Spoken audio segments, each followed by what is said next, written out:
Shalom saudara dalam Tuhan. Saudara, di video berikut kita bisa melihat bagaimana hambanya Agatan dan hambanya Edis TV menjawab beberapa pertanyaan dari penanya muslim dengan jawaban yang sangat luar biasa. Dan yang lebih luar biasa, seorang perempuan atau seorang ibu yang mengenakan hijab mengatakan kepada hambanya Edis TV bahwa dia mau login ke Kristen. Artinya dia mau murtad ke Kristen, dia mau percaya Yesus. Dan dia menceritakan alasannya kenapa dia mau percaya Yesus. Dan alasannya sangat-sangat luar biasa. Pastinya memberkati kita. Tanpa berlama-lama langsung kita lihat videonya. Selanjutnya kita berkomentar di kolom komentar. Dan jangan lupa dukung Apologet Kristen dengan like dan juga share supaya menjadi berkat bagi banyak orang. Mari kita mulai, tekan tombol like sekarang juga. Dan mari kita simak videonya.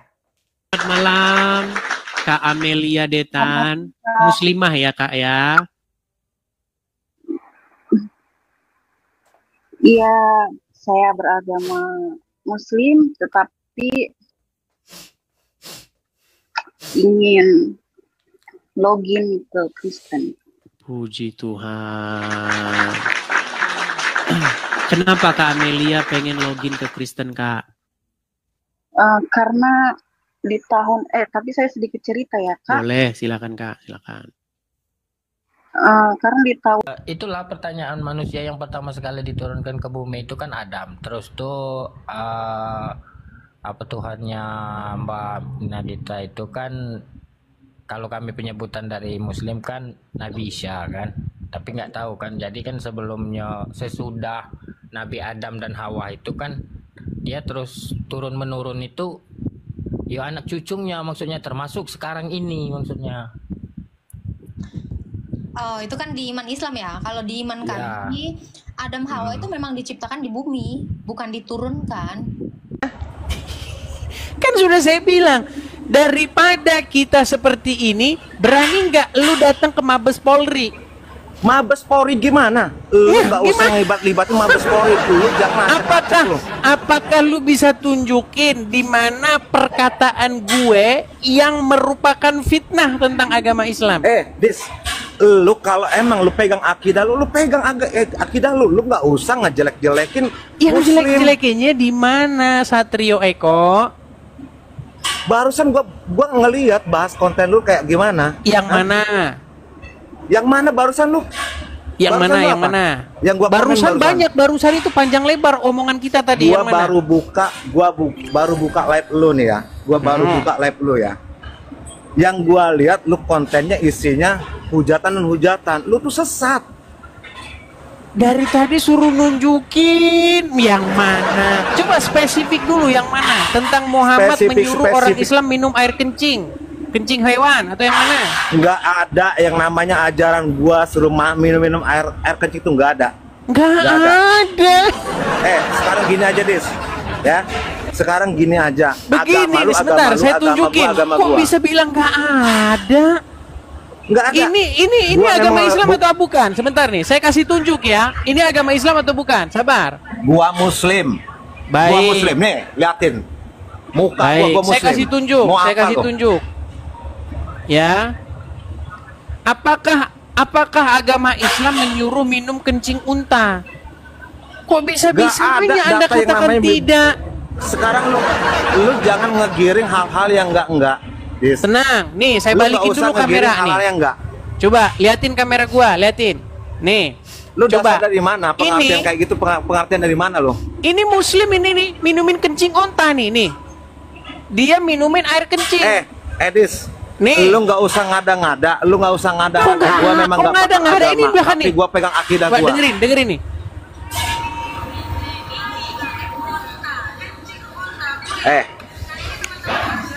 Lu nggak usah buka masalah video yang nggak benar. Tadi harganya hanya 5 real, dan ini kan hanya kemana? Des, 20 real. nggak usah kita ngebahas masalah itu ya. Yang gua mau sekarang, lu nggak usah ngebahas, lu nggak usah gimana? Yang mana Muslim. yang merupakan fitnah yang mana coba? Nggak ada, gua nggak terima lu ngejelek-jelekin agama gua. Agama lu, gua nggak mau ngehujat lu, gua nggak mau. Coba Eko, Lu Gua sama-sama kasih lu kalau emang lu kesempatan oten, lu tunjukin terima. di mana gua menjelek-jelekan agama Islam. Coba tunjukin. Edis, barusan gua nonton live lu sama kawan lu tadi. Hah? Lu bahas yang 100 orang yang berbahasa apa Fatihah, hanya lu yang benerin.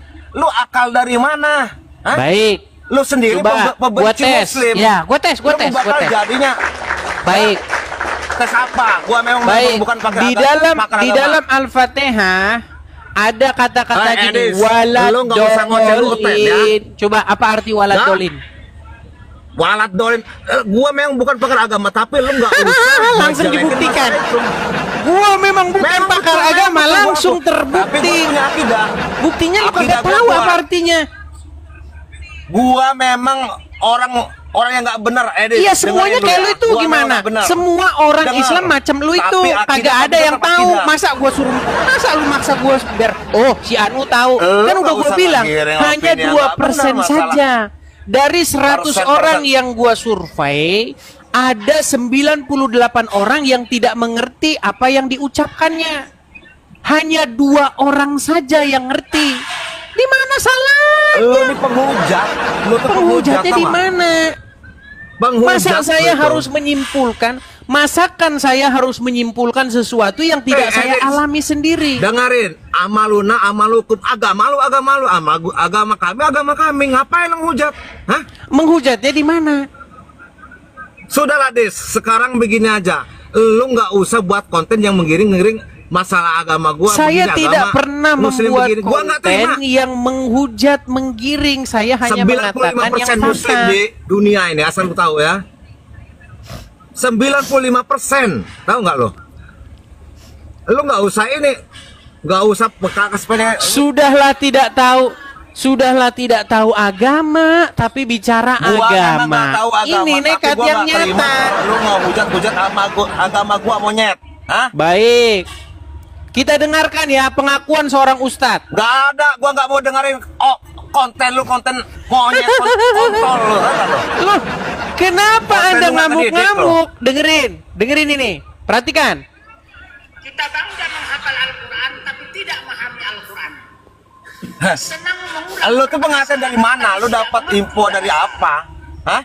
Suka membaca Al-Quran, Nah. tapi tidak memahami maknanya. Akhirnya apa? Menjadi keledai. Dis, monyet, Keledai. bukan keledai, lu yang keledai, otak lu yang otak busuk, tau Itu nggak? seorang ustadz mengakui orang Islam baca Quran nggak ngerti apa yang dibacanya. Oh, Edis.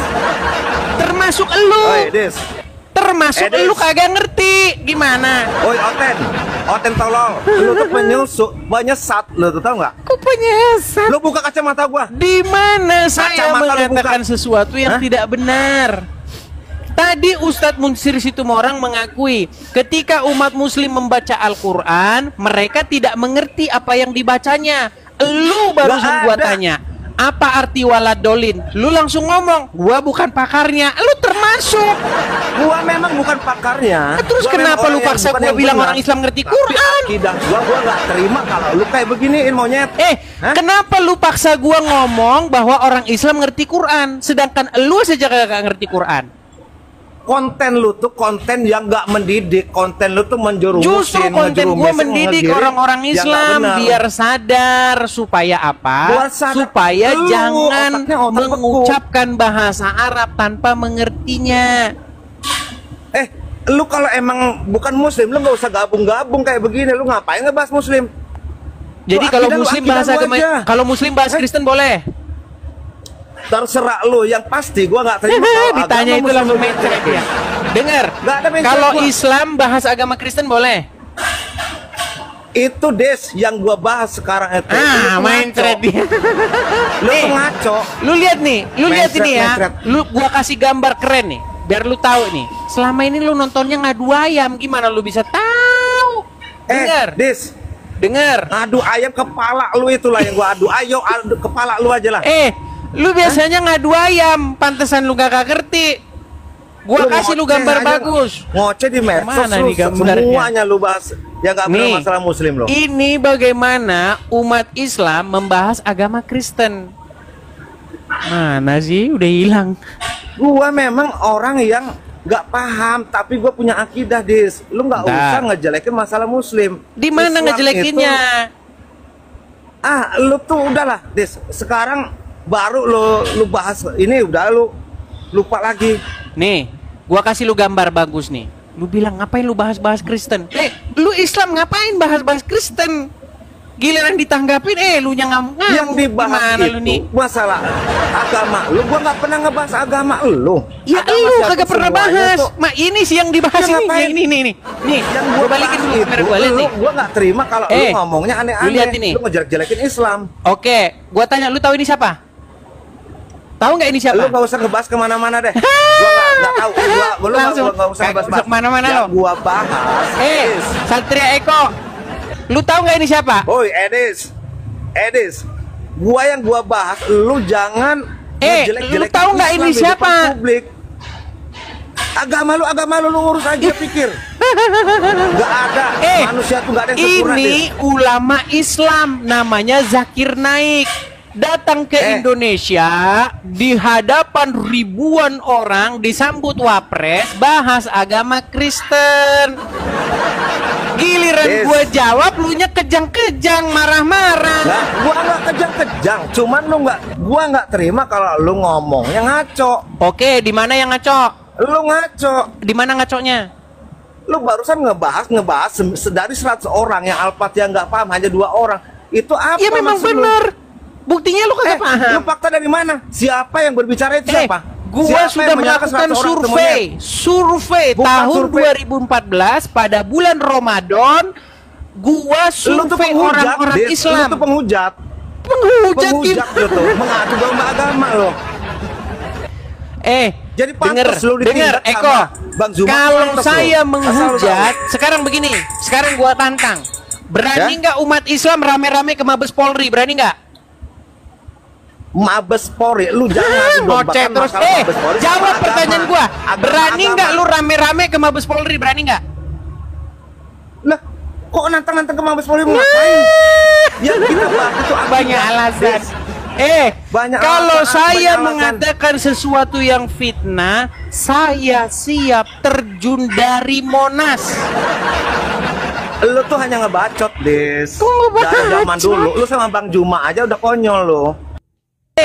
Coba tunjukkan satu statement saya yang merupakan fitnah.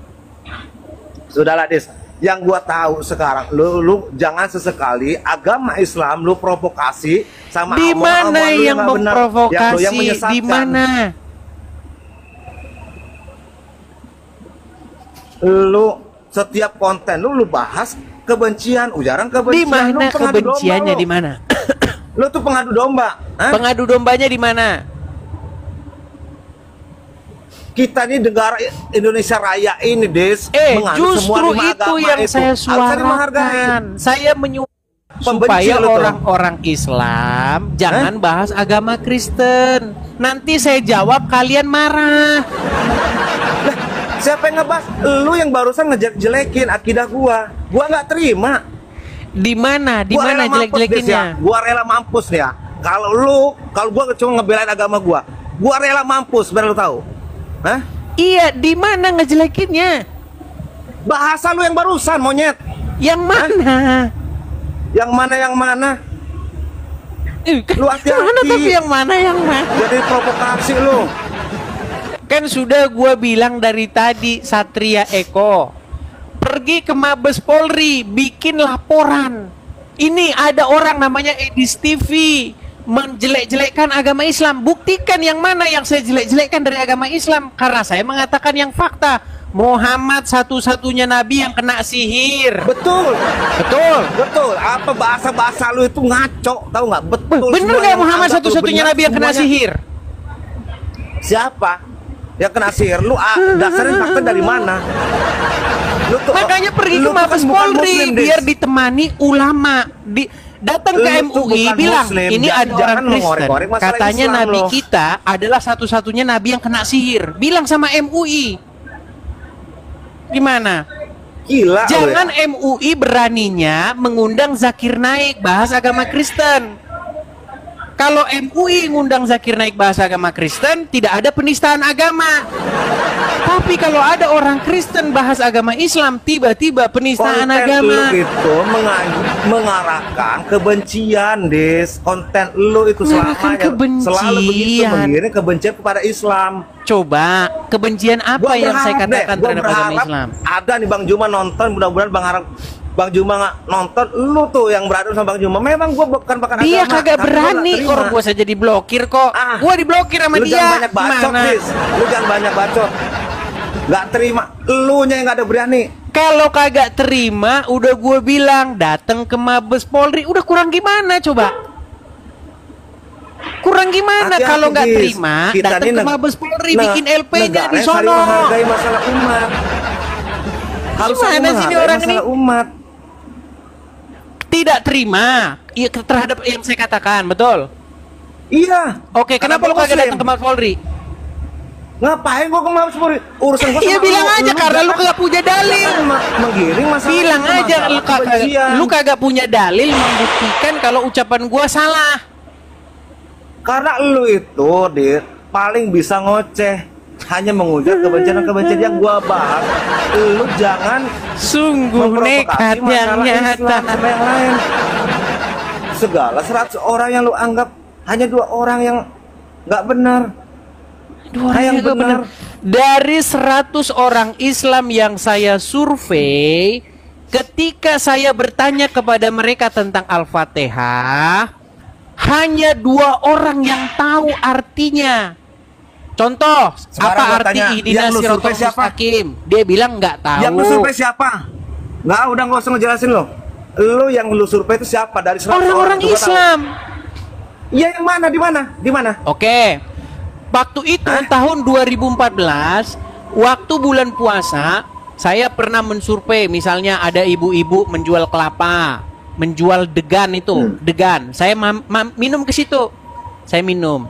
Lu Nggak ada puasa, bukti? nggak puasa. Ada buktinya? Saya bilang enggak. Nah, saya bilang, saya ini mau survei tentang bacaan Al-Fatihah. Saya mau tanya, apa arti ihdina siratal mustaqim? Nggak tahu dia. Yang lain juga begitu, sama. Lu juga kagak tahu ihdina siratal mustaqim. Gua memang kagak tahu, Des. Nah, itu Gua memang nggak bukti, tahu. itu bukti Dengerin, bahwa karena survei gua saya memang orang nggak benar. tahu. Yang gua pertahankan, Des, ya, yang gua pertahankan, gua nggak terima lu cara ngomong bahasa menggiring kebencian. Kebenciannya gimana sih? Semuanya lo yang dulu bahas itu kebencian, ujar kebencian, Des.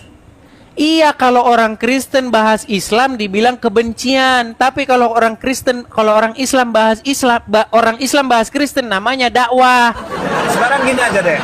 Gua minta tolong, Dis, ya. Kita ini negara saling menghargai lah masalah umat beragama. Nah, justru itu yang Tolong saya suarakan. konten itu jangan menggiring Kalau yang kita saling kebencian, Dis. menghargai, suruh ulama-ulama, orang-orang Islam jangan bahas agama Kristen.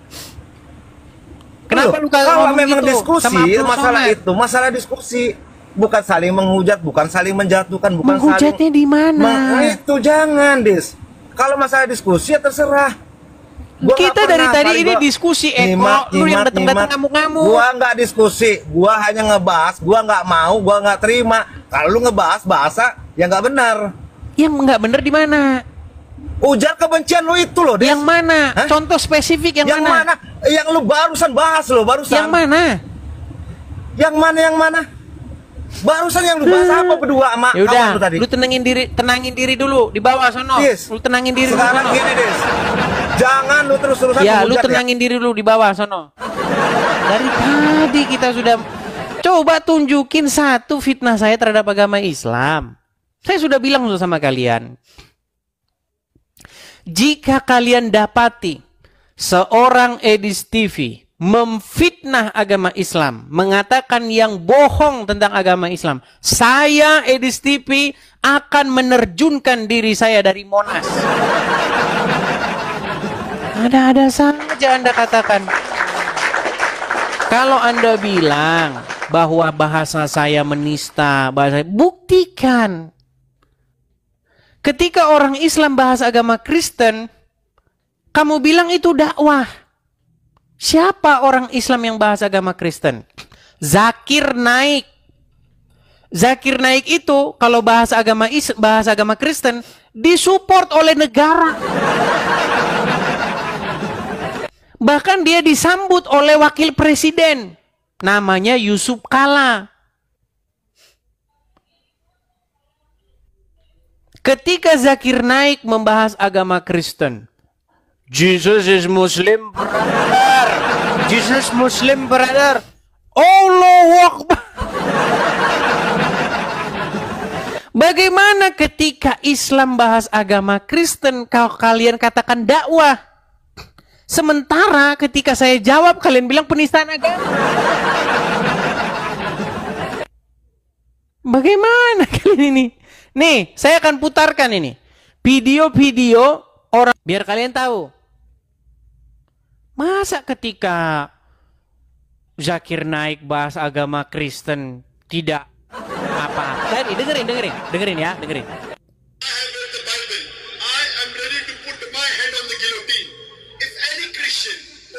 A single unequivocal statement, a single unambiguous statement from anywhere in the Bible. When Jesus Christ, peace be upon him, himself said that I am God, or when he said worship me, I today, Dr. Zakir Naik, am ready to accept Christianity.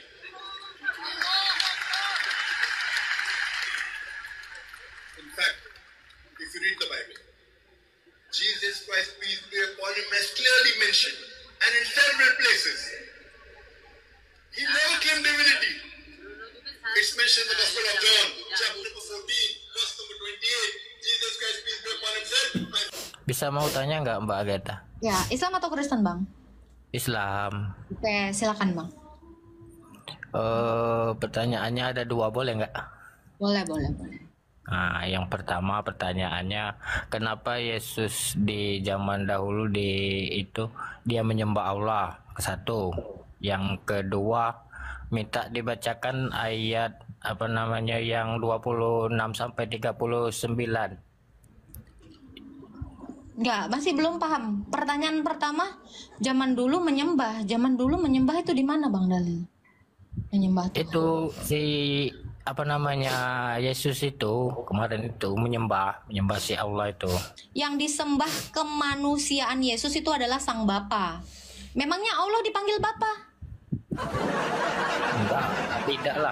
Ya, Allah tidak ada jadi duanya. kemanusiaan Yesus itu menyembah Bapanya, bukan Allah. Allah nggak ada di kitab kami. Di zamannya Musa nggak ada Allah karena Musa nggak agama Islam. Di zaman Abraham nggak ada Allah karena Abraham tidak beragama Islam. Di zamannya Yesus juga demikian, tidak ada. Dan bahkan sekarang saya itu tidak pernah mau menyembah Allah. Yang saya sembah itu adalah Allah Tritunggal. Itu jadi Allah yang di dalam kitab kami itu bicara tentang Allah Tritunggal. Kan Allah Subhanahu wa Ta'ala bukan Allah Tritunggal. Namanya boleh sama Allah, tetapi beda pribadi gitu, beda hakikat gitu. Kayak saya nih Bang ya, nama saya Agatha. Ya. Loh, orang lain juga ada yang namanya Agatha, tapi yang lain itu apakah saya? Nah, bukan. Jadi kalau di kitab kami ada tulisan Allah, itu bukan merujuk kepada Allah SWT. Nah ini orang Islam ini suka salah paham. Itu kan terjemahan. Ya, iya, itu adalah Elohim atau kami menyebutnya Avinu. Cuman diterjemahkan ke bahasa Indonesia.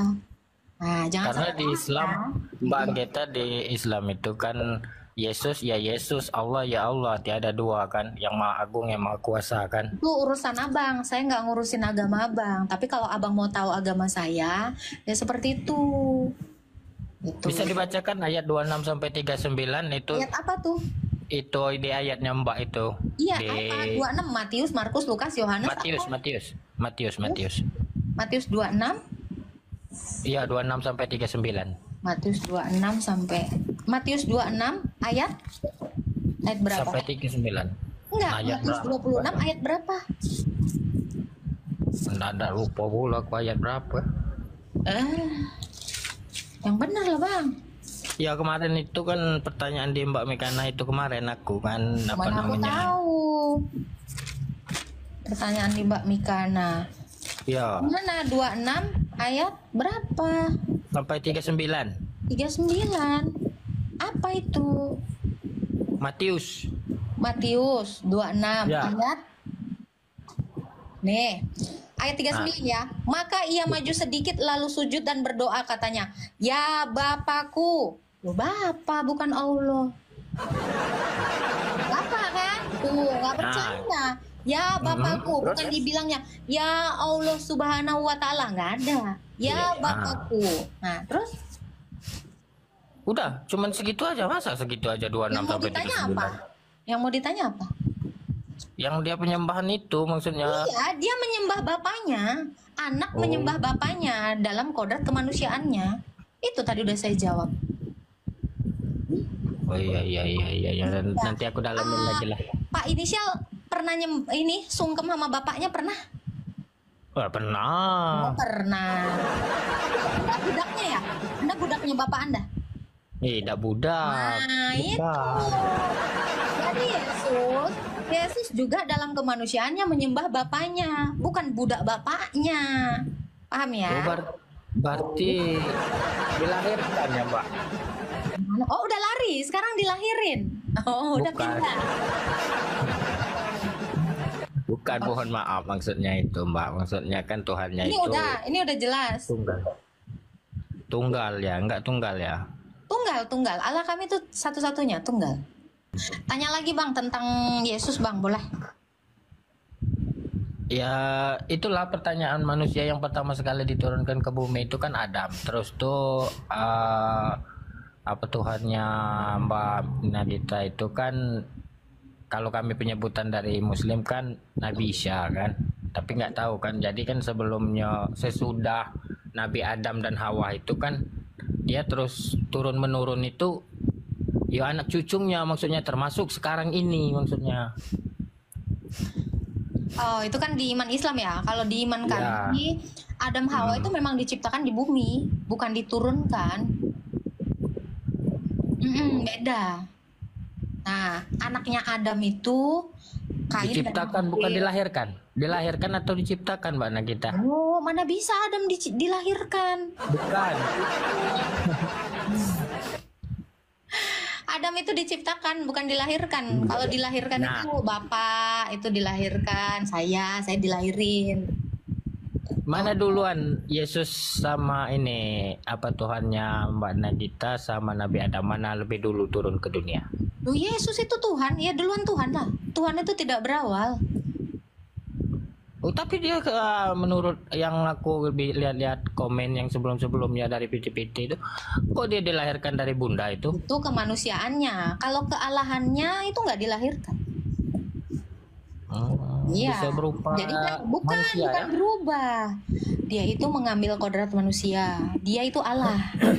Sebelumnya dia Allah. Kalau dia adalah Allah berarti dia kekal, tidak berawal, tidak berakhir. Nah, Yesus sendiri itu mengaku, Bang. Di dalam Wahyu 1 ayat 17 ya. Aku adalah yang awal dan yang akhir. Nah, itu merujuk kepada keilahiannya. Kalau kemanusiaannya itu tidak diciptakan. Contoh ya, Bang ya. Nih, punten ya. Saya udah cuci tangan, saya udah bersih-bersih. Nih punten ya. Ini Quran. Coba. Quran ini diciptakan apa enggak? Tidak, itu wahyu itu. Nah, sekarang saya tanya. Yang diciptakan itu wahyunya apa kertasnya? Wahyu itu firman. Kalau kertas itu tulisan manusia para ya, kertasnya itu ciptaan kan? sahabat-sahabat Rasul kami dulu. Ya. Jadi diteruskan Ini yang- sampai sekarang, dicetak, diperbarui, perbarui terus kan. Cetakan bukunya ini yang bisa saya pegang ini diciptakan. Tetapi wahyunya diciptakan nggak? Enggak, itu firmannya itu langsung. Nah, sama kayak Yesus, kealahannya itu nggak diciptakan. Yang bermula itu adalah tubuh kemanusiaannya dari perawan Maria. Yang dilahirkan itu kemanusiaannya. Kalau keilahiannya itu enggak dilahirkan. Tuh, paham ya dari sini. Nah, jadi Yesus Ini itu lagi adalah- satu Mbak Nagita. Ayam sama telur itu mana duluan lahirnya, Mbak Nagita? Ayam Ayam dong. Tuhan itu tidak pernah menciptakan telur, yang diciptakan ayam, Bang. Iya, loh ini paling logis, coba. Pernahkah Allah berfirman, jadilah telur? Nggak ada, jadilah ayam. Setelah ada ayam baru ada telur. Adam juga begitu. Adam itu diciptakan, anak-anaknya baru dilahirkan. Oh, ayam ya. Duluan ayam dibanding Iya telur. dong, Tapi kamu tanya tanpa ayam, kemanapun. tanpa Kamu ayam tanya juga telur itu kemanapun. bisa netas. Coba sekarang saya tanya, antara buaya dengan telur buaya, yang diciptakan Tuhan yang mana dulu? Telur. Loh, Tuhan nggak pernah menciptakan telur. Yang mana? Berarti semua dari telur dong. Kayak unggas-unggas. Oh, hewan-hewan amfibi. Gimana sih, Bang? Yang diciptakan itu adalah buayanya. Baru setelah itu Tuhan berfirman, beranak cucu dan bertambah banyaklah. Makanya dia bertelur. Demikian juga hewan-hewan itu.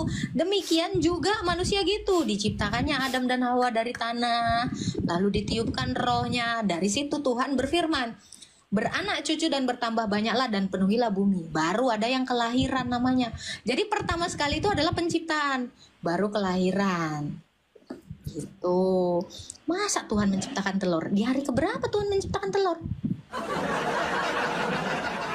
Nah toh. Itu. Apalagi Iya, Pak iya. mau ditanya? Dah kalau ada yang mau antrian mau naik, ya, salam toleransi, salam agama, salam budaya, pokoknya Mbak jangan ada saling ini kan di antara agama. Mohon maaf Saling kalau ada menghargai, salah kata ya Pak ya. ya saling menghargai sesama budaya kan, Tuhan agama. memberkati Pak. Shalom. Umi. Halo Bang Cecep. Halo Kak Gata. Islam Kristen Bang. Kebetulan saya Islam. Nah, mangga. Tadi Kak Gata ngomong kiblatnya orang Kristen itu ke arah salib ya. Ke arah Tuhan Yerusalem, Yesus. Iya, ke arah Tuhan Yesus.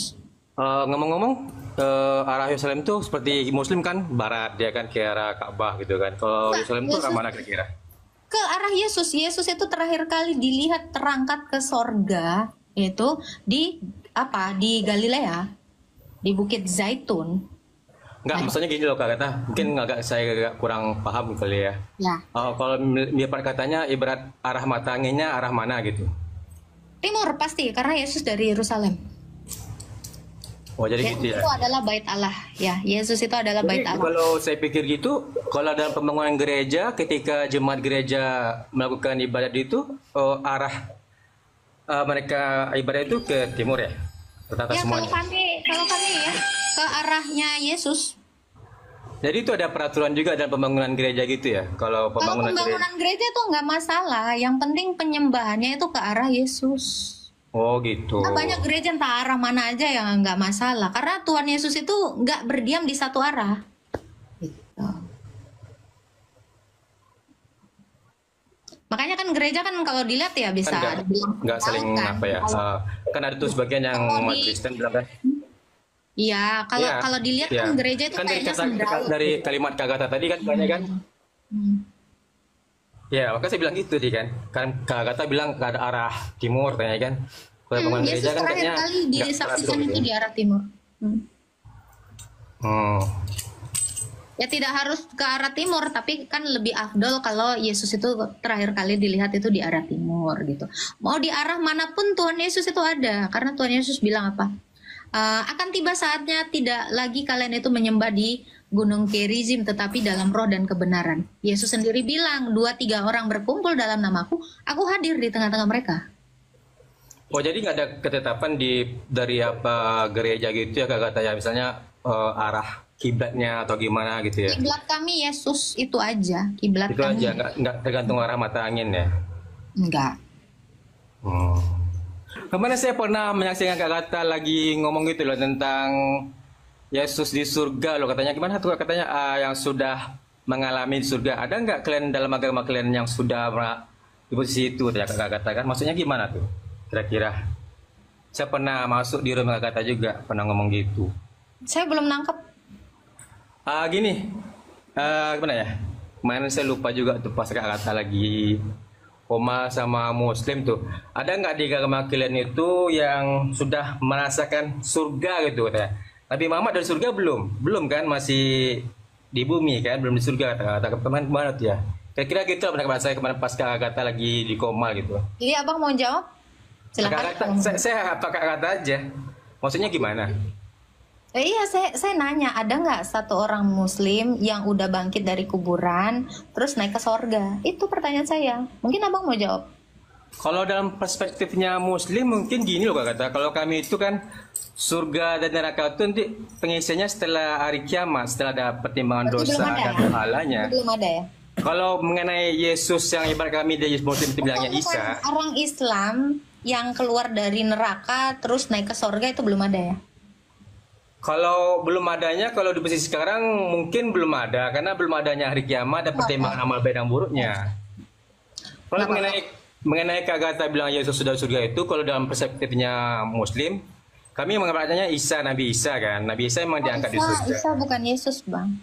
Kalau di perspektif kami ya, tapi entahlah kalau di Kristennya gimana, kan gitu Soalnya aja. gini Bang, soalnya gini kan, Isa putra Maryam ini bapaknya kan Imron. Imron ini suku mana saya nggak tahu, tapi katanya menurut tafsir suku Lewi. Kalau ditafsirkan sebagai suku Lewi, jelas Imron ini yang adalah bapaknya Maryam, yang adalah kakeknya Isa, ini berbeda dengan Yesus karena Yesus ini anak Maria dan bapaknya si Maria ini Yoyakim, bukan Imron. Nah, ini jadi beda. Dari silsilah aja udah beda. Nama aja udah beda gitu. Jadi jangan disama-samain. Itu sih Bang, itu dari silsilah. Nah, si Isa ini kan diserupakan. Nggak tahu siapa yang menjadi penggantinya. Sampai sekarang. Tapi kalau berkata kalau gini loh Kak. Yesus, bentar dulu. Sedangkan Yesus itu disalib dan bangkit pada hari yang ketiga. Nah, itu yang menjadi dasar orang Kristen itu percaya adanya kebangkitan. Nah, kalau kalian kan nggak tahu siapa. Boleh ya nanya ya. Tapi kalau dalam apa ceritanya Kristen yang saya dengar ada istilah Yudas juga kan? Di Muslim juga ada Yudas Iskariot juga kan? Di mana ada di Quran ada nama Yudas? Ada loh yang diserupakan seperti Nabi Isa. Nabi Muhammad juga nggak pernah ngomongin Yudas. Allah juga nggak pernah ngomongin Yudas. Itu kan pinter-pinteran si penafsir. Saya baca ini ya. Saya baca ini nggak ada nama Yudas Bang. Kenapa dalam cerita itu bisa sama dalam penafsirannya? Nggak ada, di sini nggak ada. Di sini pun nggak ada. Kalau di apa kan hampir mirip-mirip juga kan? Di sini nggak ada nama Yudas Bang. Di Quranmu nggak ada nama Yudas. Ya mungkin nggak ada Kak. Soalnya kalau dia kan nggak ada kenapa? Cuma dalam itu kan dalam apa cerita itu kan ada nama itu terkait apa? Antara Yudas Iskariot itu dalam Kristennya sama Muslimnya ada kayak kesamaan gitu. Kesamaannya di mana? Orang yang satu nggak disalib, satu disalib itu gimana ceritanya? Kalau di Muslim mungkin yang nggak disalib itu yang Isa yang diangkat ke surga, Nabi Isa yang diangkat ke surga. Nah, sekarang saya tanya. Itu yang Yudas Iskariot. Ini kita mari pakai logika ya. Kalau dikatakanlah si Isa ini diserupakan, diangkat ke langit, siapalah saksi satu orang aja yang di abad 1 yang menyaksikan dia diserupakan? Kira-kira siapa? Kalau saya kan nggak bagian sekolah agama sih Kak, saya membelinya cuma itu. Karena memang nggak pernah ada itu. Emang Kak Agatha yakin dengan janji, maaf ya, Tuhan Yesusnya Kak Agatha mengenai surga untuk pengikutnya semuanya?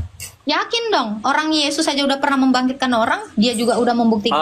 Saya pernah waktu itu dengar Kak Agatha cerita. Ada yang ngomong. Ini saya kasih tahu ya, kenapa saya yakinnya seperti itu yakinnya. Tahu nggak? Bahkan murid-muridnya Yesus, rasul-rasul itu, dikasih kuasa untuk menghidupkan orang mati.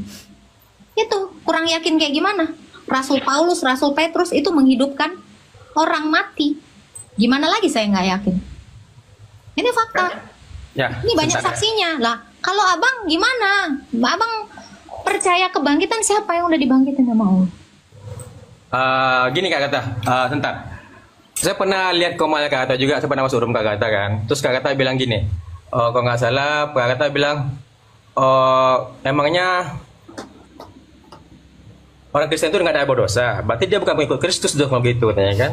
Jadi kalau dalam prinsipnya keagamaannya Kak Agatha, yang surga ini ditempatkan pengikut Kristus itu gimana bentuknya? Yang beragama Kristen atau yang gimana? Yang menjalankan atau gimana? Belum paham saya pertanyaan Anda. Nah gini, saya apakan aja ya. Kak Agatha kan bilang semua pengikut Yesus masuk surga katanya kan. Terus ada waktu itu di Komla Kak Gata yang nanya, misalnya ada yang pengikut Yesus itu yang melakukan dosa gimana? Berarti dia bukan pengikut Kristus dong, katanya Kakak Gata kan. Jadi apa yakin semuanya nanti misalnya masuk surga gitu? Misalnya mereka ada satu pelanggaran atau gimana? Saya belum paham pertanyaan Anda. Seriusan? Nggak ngerti? Disimpulkan aja Kak Gata. Umat Kristen itu pernah nggak melakukan dosa atau gimana? Ada, pasti melakukan dosa. Terus mereka dijamin surga nggak? Mereka dijamin kalau mereka minta ampun, mereka akan diampuni dosanya. Sama dong sama muslimnya. Mana Muslim juga. buktinya? Mana buktinya? Kalau setelah mereka melakukan dosa minta ampun, Mana masuk buktinya? juga. Mana buktinya? Coba Kak Gata nanti coba diapakan? Kak Gata buktikan sendiri nanti kalau ada apa. Kalau nggak mati mah udah nggak ada gunanya. Saya bilang, ya itu udah nggak ada gunanya. Petrus itu pernah berbuat dosa sama Tuhan Yesus, terus diampuni. Terus Dan dia masuk akhirnya surga apa? sekarang. Dan dia bahkan dikasih mujizat sama Tuhan Yesus, beneran diampuni. Itu terbukti gitu. Berarti dia di surga sekarang dia. Nah, Yesus apanya bentar. Petrus ya? Ada seorang pezina ini dikatakan apa?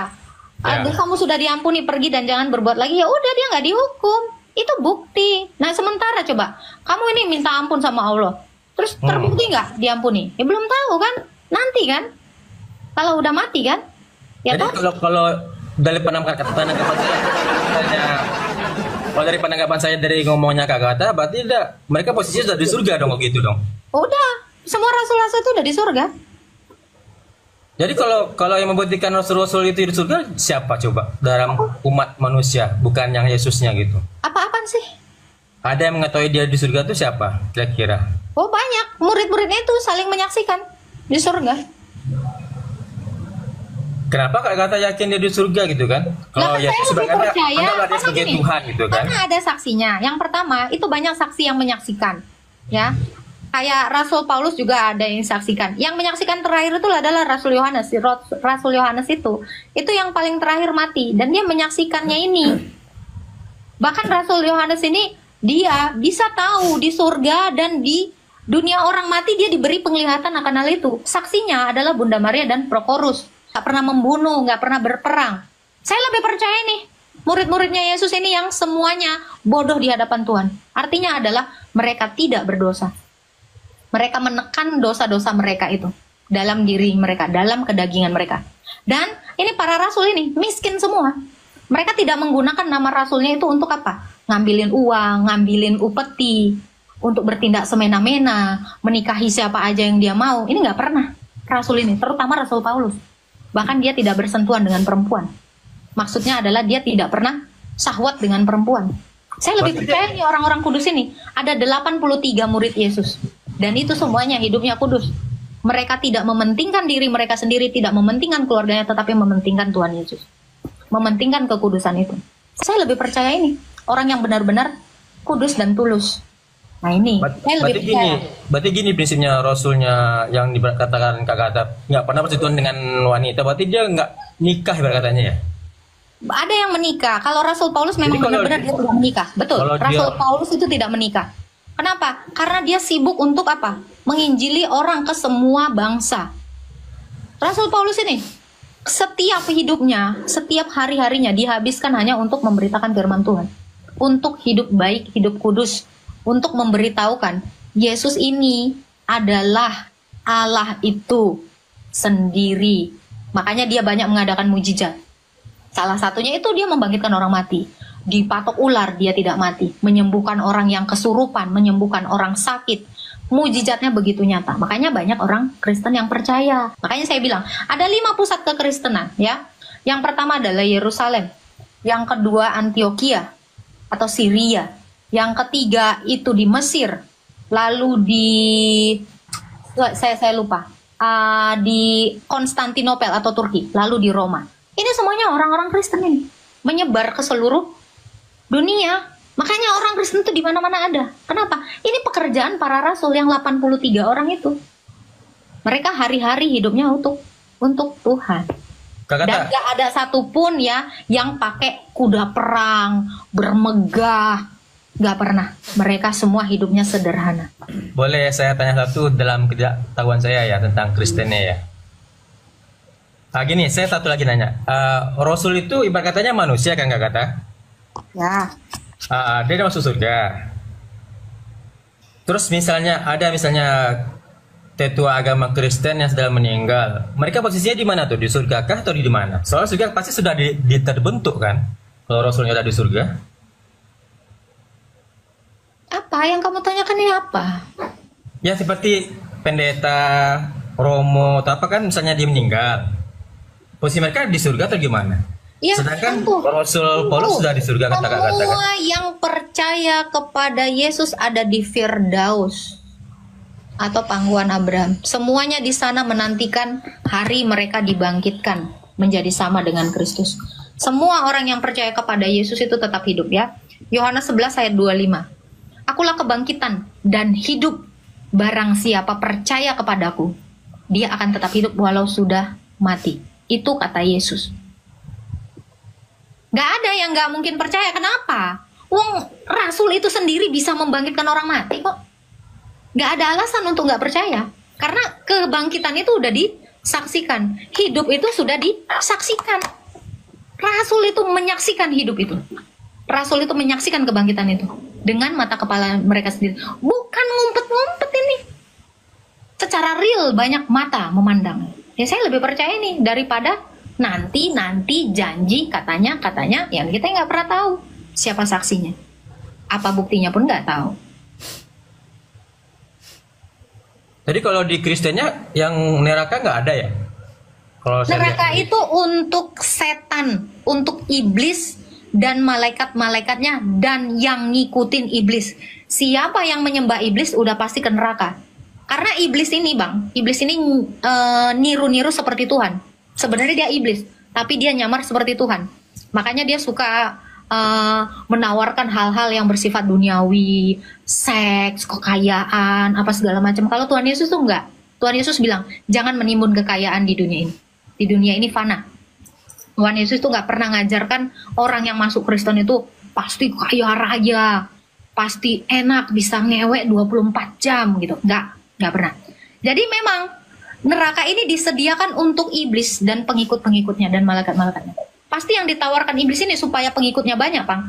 Ini pasti yang ditawarkannya ini perut gitu, makanan, kemewahan. Ini. Tapi kalau ikut Yesus disuruh apa? Hidup sederhana, hidup bersusah payah, bersusah payah dengan jerih lelahnya, hidup kudus, memaafkan, mengasihi, mengampuni, yaitu. Kalau setan menawarkan yang susah kayak yang ditawarkan Tuhan Yesus, ya, nanti nggak ada yang mau ngikutin setan. Gimana caranya si pengikut setan ini supaya rame percaya sama dia? Pasti si setan ini akan menyamar menjadi Allah, lalu dia akan menawarkan ini. Semua hal yang bersifat duniawi. Pokoknya enak-enak nanti. Pokoknya nanti dapat emas, kemewahan, harta melimpah, perempuan. Nah itu.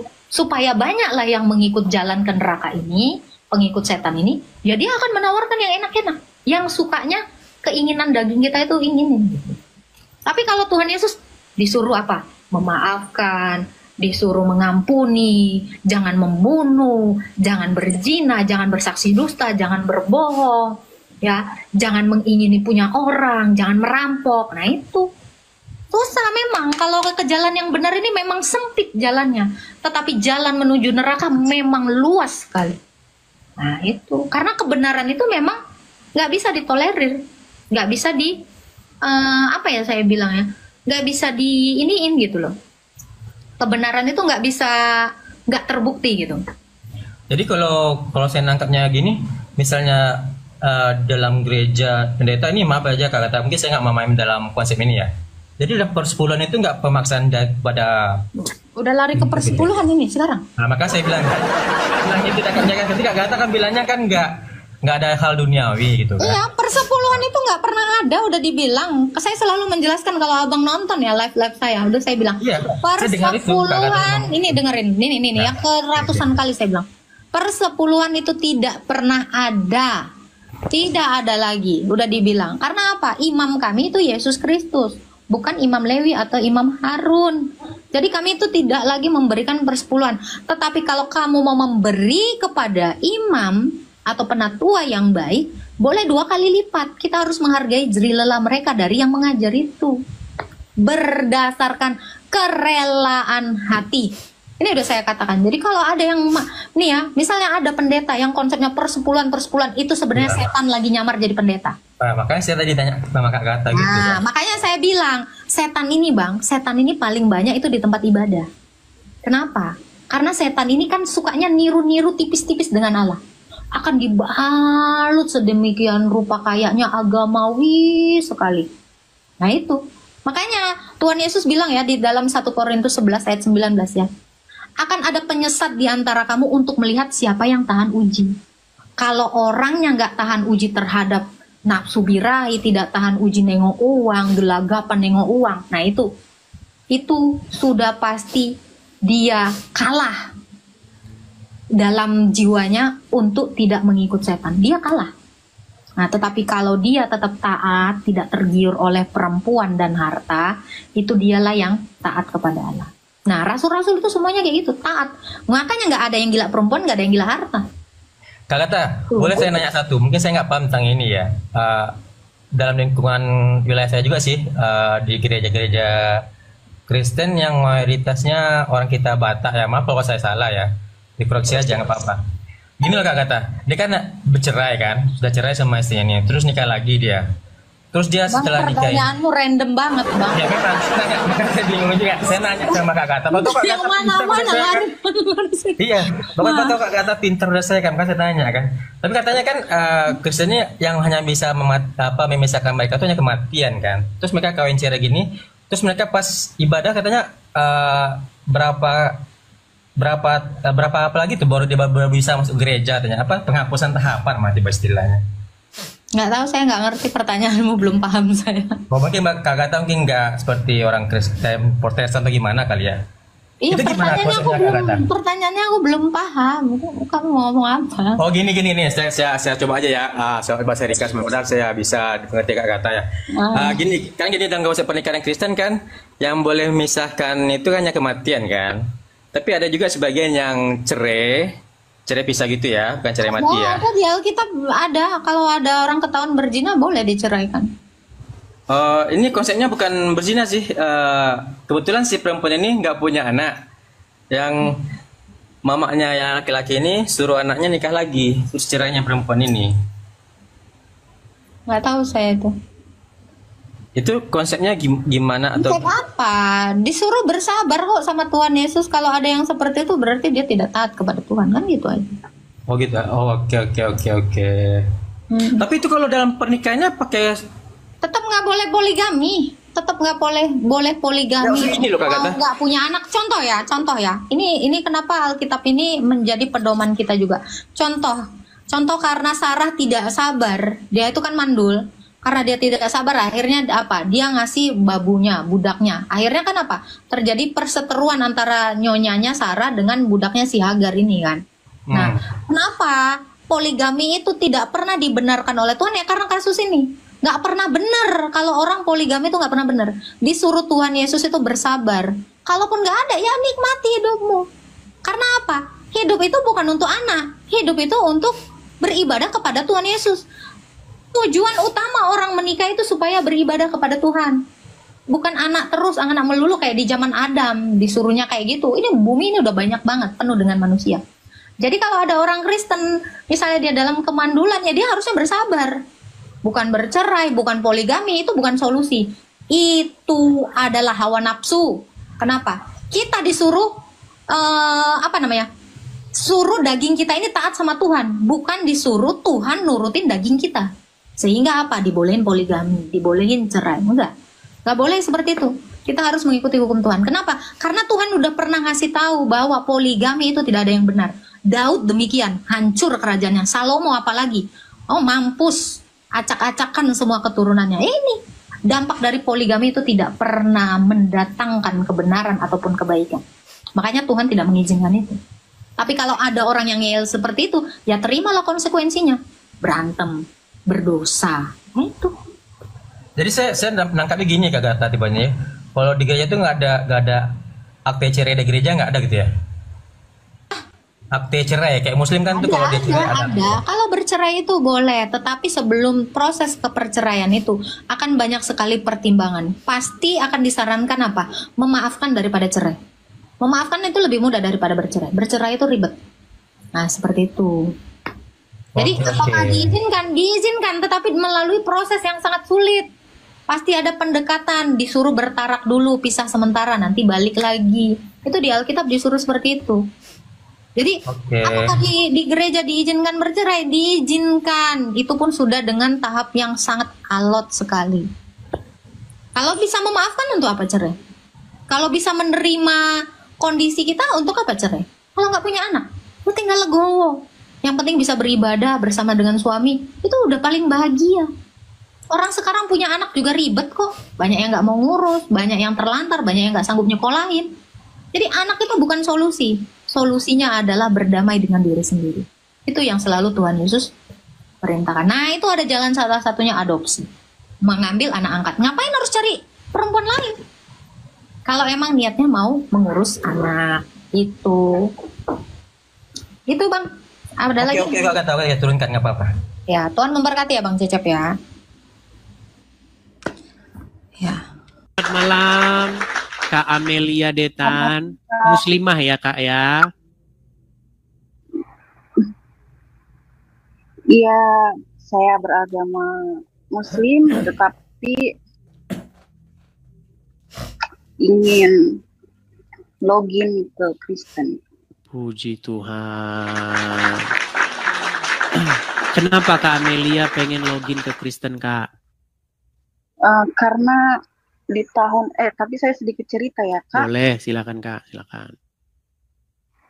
Karena di tahun 2017 saya sempat bergaul dengan agama Kristen, teman punya teman beragama Kristen. Sampai bisa dibilang dulu saya agama Islam fanatik ya. Sampai kalau diajak ke rumah teman itu, kamu jangan kasih saya makan babi atau apa kayak gitu. Terus kebetulan waktu itu saya ada diajak ibadah dia kan, karena sering di rumahnya ada kayak ibadah keluarga kayak gitu. Nah lepas itu,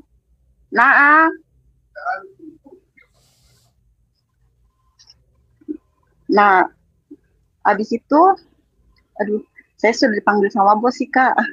Oh boleh, nanti lanjut lagi boleh. Mau ada kerjaan nanti. Dulu? Iya, 5 menit aja sih sebetulnya. Boleh, nggak apa-apa. Mau nanti datang lagi, mau kesini lagi, boleh.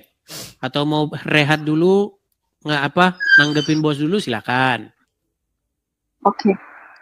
Maaf ya Kak, nanti nggak apa-apa. Nanti nanggepin dulu bosnya, baru kesini lagi, oke? Oke Kak. Baik, saya turunkan ya Kak Amelia ya. Nanti silakan kalau mau datang lagi. Amelia naik lagi dia Amelia. Mungkin dia berani ngomong nih sekarang gara-gara. Ya Amelia, silakan nyalakan kamera dulu. Udah selesai? Oke. Udah. Oke.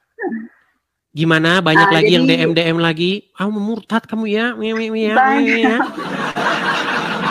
Sudah berapa orang yang inbox? Banyak kan? Sudah saya bilang siap-siap kena serangan netizen.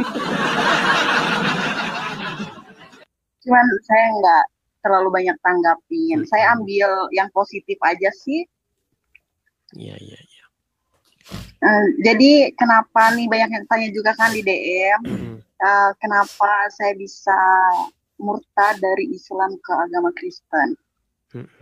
Kalau pembaptisan belum, karena memang saya masih mau lebih mendalami, mempelajari kitab Alkitab itu, agama Kristen itu. Jadi ceritanya kayak gini Bang Edi. Silakan Kak Amelia. Di tahun 2017 sempat punya teman orang Kristen juga. Jadi gimana ya? Kayak fanatik lah aku Islamnya.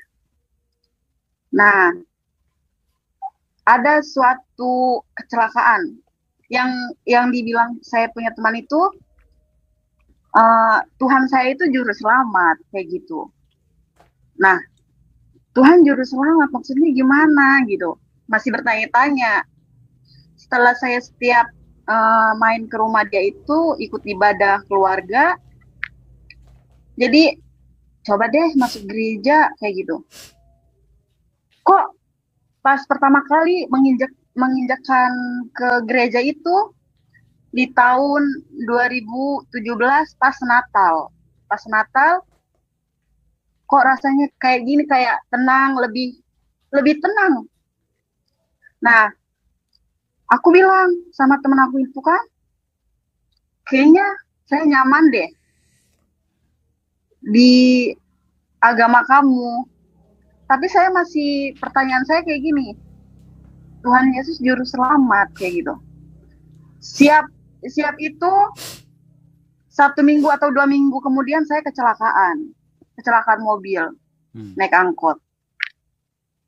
Intinya saya udah nggak sadar lah. Saya masih ada buktinya, ini bekas lukanya ya. 16 jahitan. Di situ saya sudah tidak sadar, tapi yang pertama kali kecelakaan itu saya masih sadar ya. Pas mau turun dari angkot, saya bilang kayak gini. Langsung nyebut Tuhan Yesus. Jika memang Tuhan itu juru selamat, tolong yakinkan saya. Nah, dari situ kayaknya saya maksa turun dari angkot, entah ada motor lain yang jatuh atau enggak, intinya saya menyeberang, jalan itu enggak ada satupun motor atau mobil itu menyenggol. Sampai depan pabrik itu langsung dibawa ke dalam klinik pabrik, itu saya sudah tidak sadarkan diri. Kata Bapak, saya koma selama 1 minggu. Koma 1 minggu, lepas dari koma, saya sadar, itu saya tidur, posisi tidur itu. Tapi kayak mimpi, tapi kayak nyata juga gitu. Ada sosok seperti Tuhan Yesus yang datang. Nah, dari situ saya berpikir, saya koma loh. Mungkin saya, inilah yang dinyatakan Tuhan Yesus juru selamat itu. Mungkin Tuhan datang lagi sama saya, mungkin kayak menagih janji saya, ucapan saya. Kalau emang saya bisa menyelamatkan kamu, mungkin ya saya mau ikut jadi anaknya.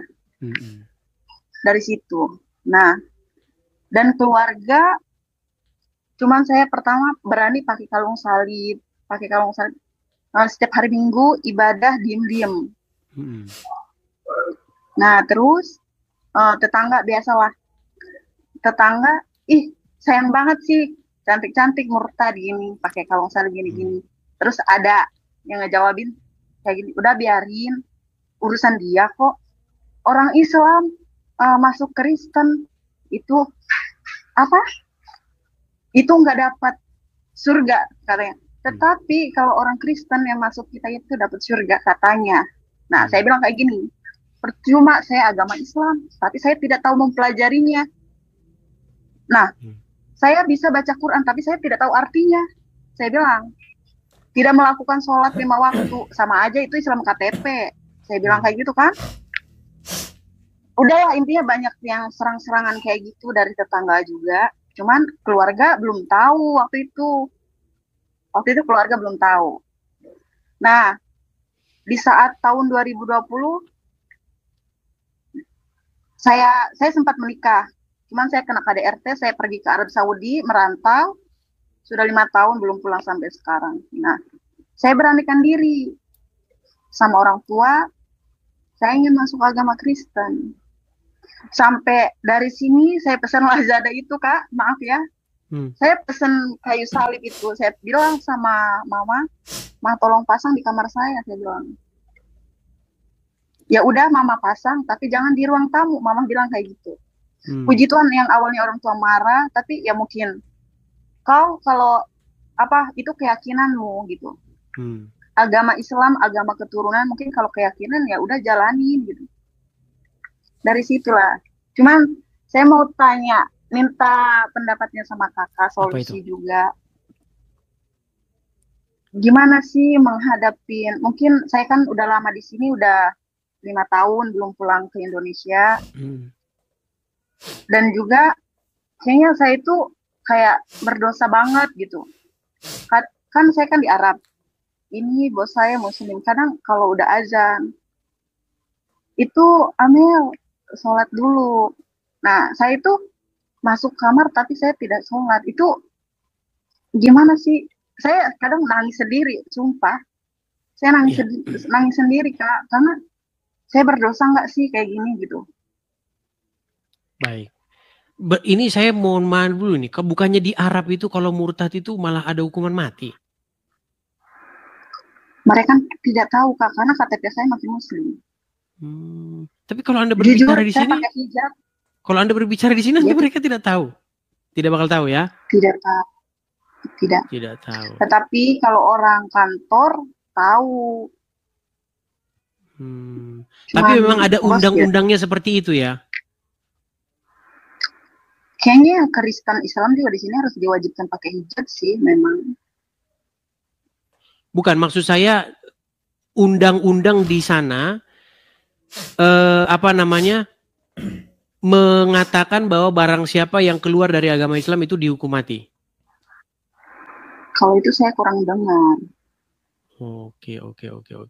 Baik, saya akan mengutipkan satu ayat di dalam 2 Raja-Raja 5 ayat 18 mengenai perkara yang Kak Amelia utarakan ya. Saya jawab. Karena ada pertanyaan jadi kita jawab ya. 2 Raja-Raja yang kelima ayat 18. Sabar ya. Ini mengenai bagaimana Naaman ya, seorang pegawai penting ya. Naaman ini dia disembuhkan oleh Tuhan. Kemudian dia masih ya, ini saya kasih tunjuk. Kita baca dari ayat yang ke 13-nya ya. Tetapi pegawai-pegawainya datang mendekat serta berkata kepadanya, "Bapak, seandainya Nabi itu menyuruh perkara," atau saya bacakan yang dari awal saja ya. Gini. Jadi saya singkat cerita, Naaman ini dia kena penyakit kusta, kemudian dia datang kepada Elisa. Naaman ini seorang kafir ya, seorang penyembah berhala, dia datang kepada Elisa.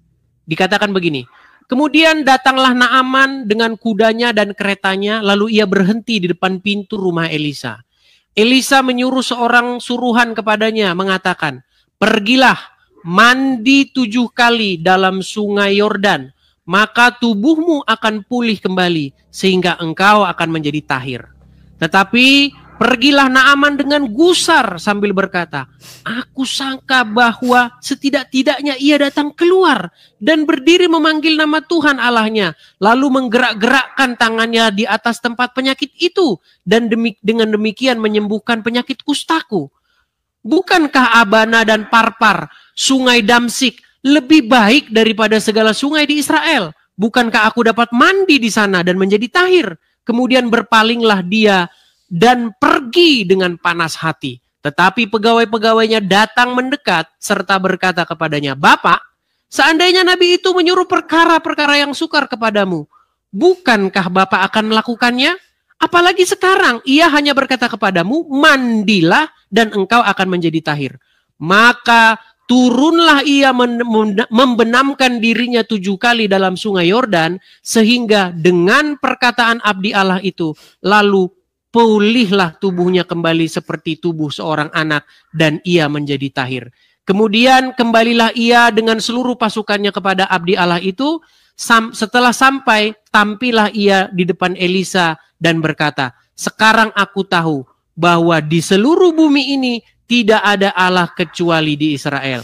Karena itu terimalah kiranya suatu pemberian dari hambamu ini." Tetapi Elisa menjawab, "Demi Tuhan yang hidup, yang di hadapannya aku menjadi pelayan, sesungguhnya aku tidak akan menerima apa-apa." Dan walaupun Naaman mendesaknya supaya menerima sesuatu, ia tetap menolak. Saya bacakan ayat 18-nya ya.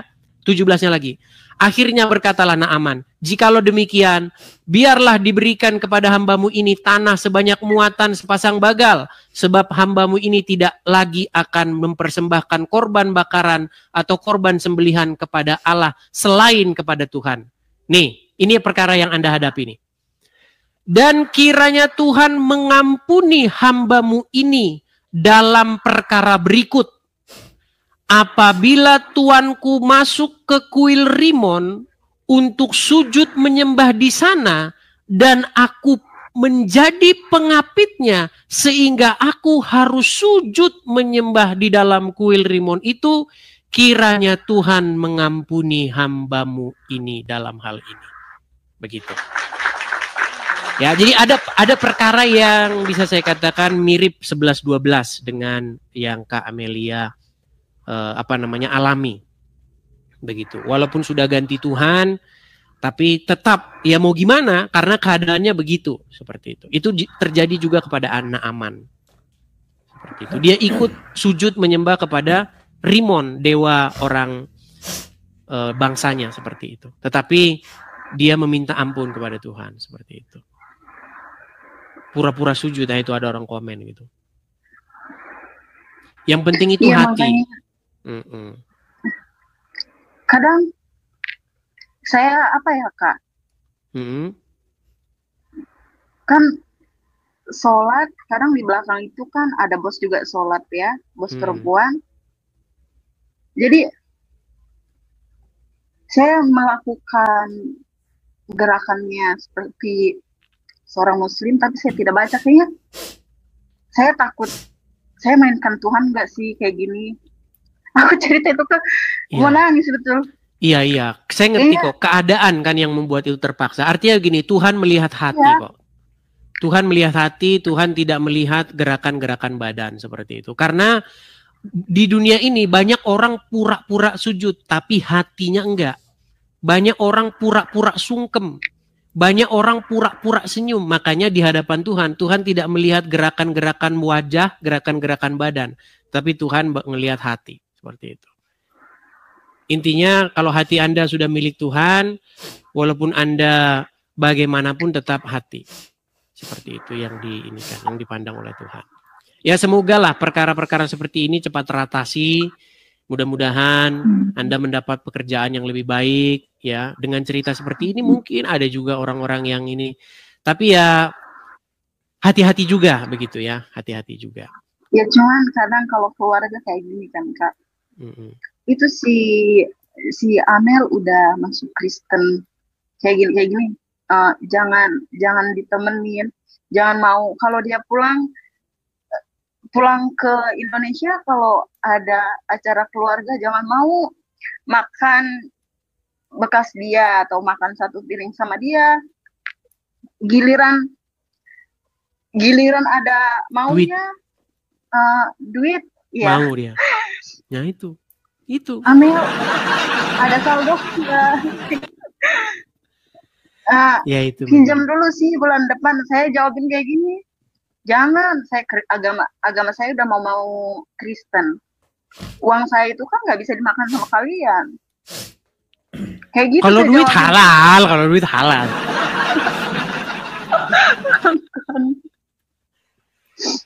Iya makanya kayak gitu Kak. Ya itulah ya. Tapi ya nggak apa-apa Amel. Artinya mungkin karena di Arab ya mungkin jarang ya ada komunitas. Tapi orang Kristen ada ya? Karena saya kurang tahu sih Kak. Mungkin ada. Kayaknya dilarang, di-ban kalau nggak salah. Gereja juga ada. Gereja juga ada sebetulnya. Iya. Tapi kan biasanya orang yang sudah dari Kristen dari sononya ya yang boleh ya. Iya. Kalau yang Islam ke Kristen kurang tahu. Kayak contohnya kalau kan di sini ibadah hari Jumat bukan hari Minggu. Nah terus kadang kalau orang kantor tahu, Kak, sebetulnya sebelum saya mau berangkat ke sini, saya mau ada pembaptisan, saya mau pindah agama. Udah nggak apa-apa berangkat aja. Terus kalau saya mau ibadah gimana? Paling kalau mau ibadah saya telepon orang kantor, Quran ada urusan apa, isi apa kayak gitu, langsung dianterin. Kalau orang kantor tahu, tapi kayak contohnya saya langsung bilang sama majikan, saya mau ibadah gini, kayaknya nggak bisa. Tapi itu berlakunya sama warga negara Arab Saudi aja kan. Kalau misalnya warga negara Indonesia murtad ke Kristen kan mereka memang bisa nganuin kan, hukumnya kan bukan warga negara Arab. Kayaknya nggak bisa deh. Tetap nggak bisa ya. Iya. Ya sembunyi-sembunyilah, nggak usah cerita-cerita. Tapi dengan bercerita di sini nanti Anda nggak ketakutan ini, nanti nggak takut ada orang tahu. Nggak apa-apa. Nggak apa-apa. Malahan gimana ya? Siapa tahu kan, mungkin Kak Edis juga terkenal atau gimana. Keluarga saya lihat, ya udah. Ya pasti nggak akhirnya apa-apa. melihat. Nggak apa-apa. Nggak masalah, ya baiklah. Nggak apa-apa. Mudah-mudahan Apapun itu. Tuhan berikan yang terbaik lah ya. Artinya Amin. masih banyak gitu. Ada komunitas-komunitas Kristen yang baik-baik tuh Sampai- banyak sekali. Sampai Jadi- saya punya adik perempuan juga, Kak. Mm-mm. Itu, Kak, kayaknya aku mau masuk Kristen deh, kayak gitu. Iya, banyak ya. Cuman kan aku bilang, kamu sekarang punya suami, kayaknya nggak bisa. Gimana sama suami kamu? Saya bilang.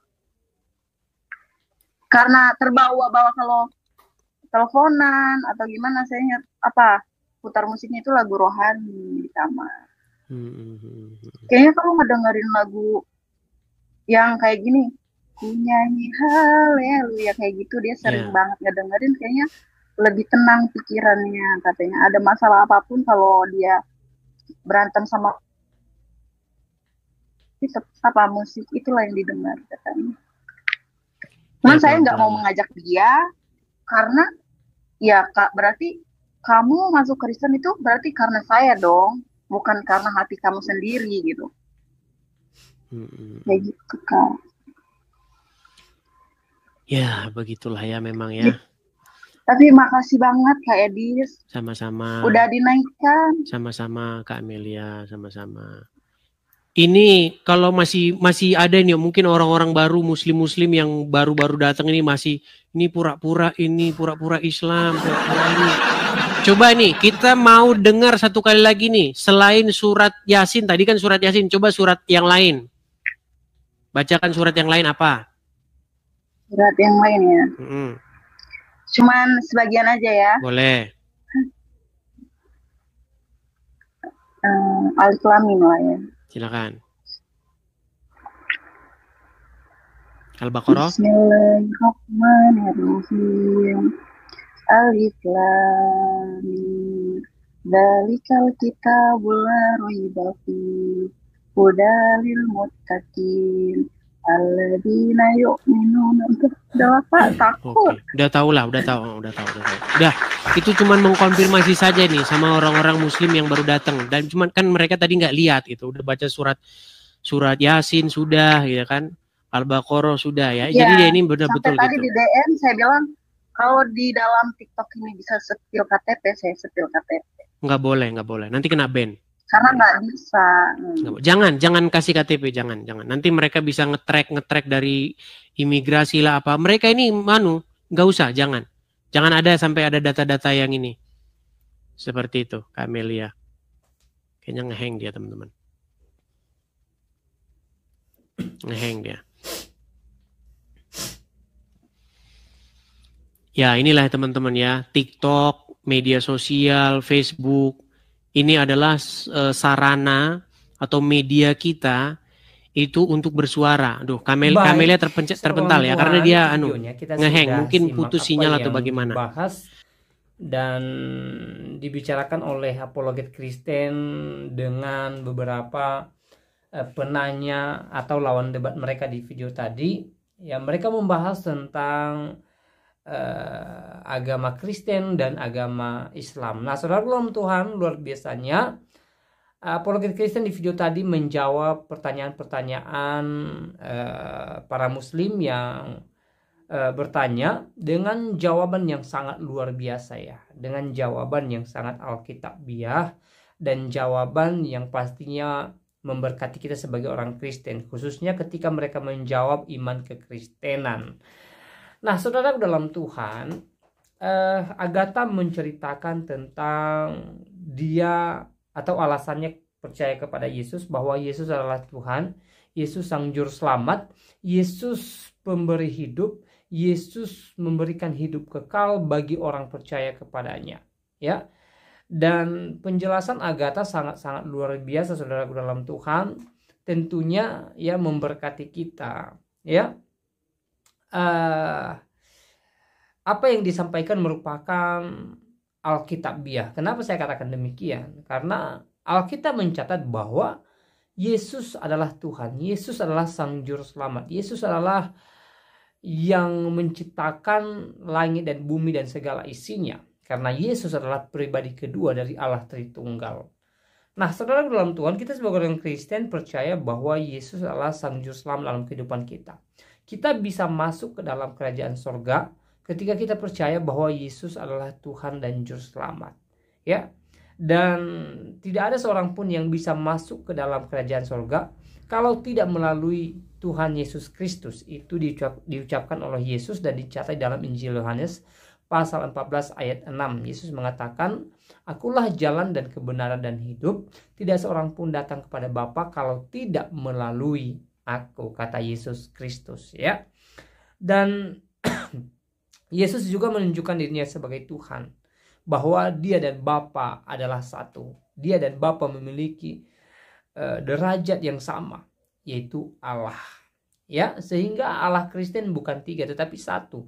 Tetapi Allah yang satu ini memiliki tiga pribadi di dalamnya, yaitu Allah Bapa, Yesus Kristus, dan Roh Kudus. Ya, tentu hanya kita sebagai orang Kristen yang mengerti hal ini. Orang-orang di luar Kristen tentu sulit mengerti hal ini, dan itu wajar saja. Nah, saudara dalam Tuhan, Edis TV juga menjawab beberapa pertanyaan yang disampaikan kepada dia oleh penanya, dan dia mempertanggungjawabkan imannya serta apologetnya atau apa yang dia ucapkan selama ini, ya.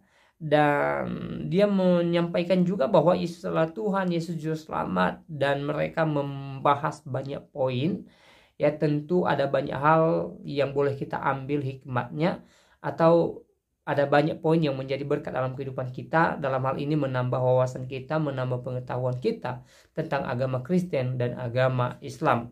Nah, saudara dalam Tuhan, hal yang tidak kalah penting adalah seorang perempuan yang mengenakan hijab yang kemudian cerita kepada Edis TV bahwa dia mau login ke Kristen atau dia mau masuk Kristen dengan alasan yang sangat luar biasa. Dia ceritakan di video tadi, kita sudah simak bersama. Intinya bahwa ya, dia percaya bahwa Yesus adalah Tuhan, ya. Hatinya tergerak untuk mengikut Yesus sebagai Tuhan dan Juru Selamat dalam kehidupannya. Ini sangat luar biasa dalam Tuhan. Nah, berbicara tentang berpindah keyakinan, yaitu kita punya hak. Masing-masing kita punya hak untuk memilih agama yang kita percaya di Indonesia ini. Ya, karena di Indonesia ini ya tidak hanya ada satu agama, tetapi ada beberapa agama yang sudah disahkan oleh pemerintah, dan kita berhak untuk memilih agama yang kita percayai sebagai agama yang benar. Termasuk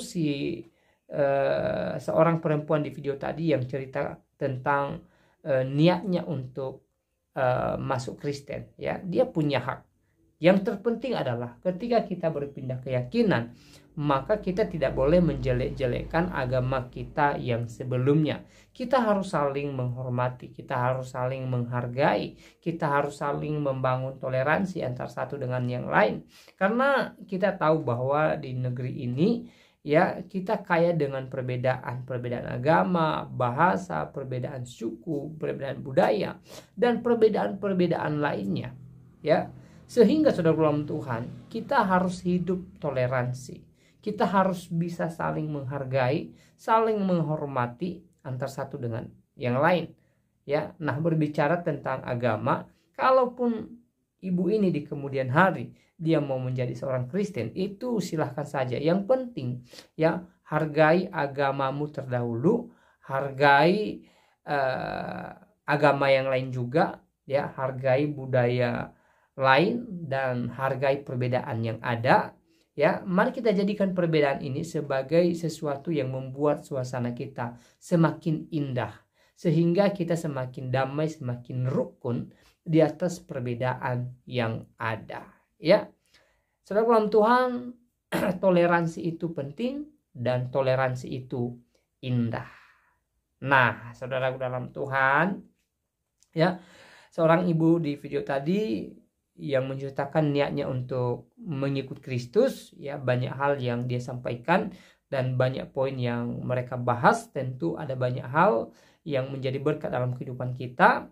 Lalu apa yang menjadi poin buat saudara atau apa yang menjadi berkat dalam hidup saudara dari video-video yang boleh kita simak? Silahkan tulis di kolom komentar. Tuliskan komentar yang baik, yang positif, terutama komentar-komentar yang memuji memuliakan nama Tuhan dan yang memberkati kita sekalian. Di kesempatan juga saya kembali ingatkan kita supaya kita tetap semangat menjalani hari-hari kita. Apapun yang kita alami saat ini, apapun yang sedang diperhadapkan kita, mari kita tetap semangat.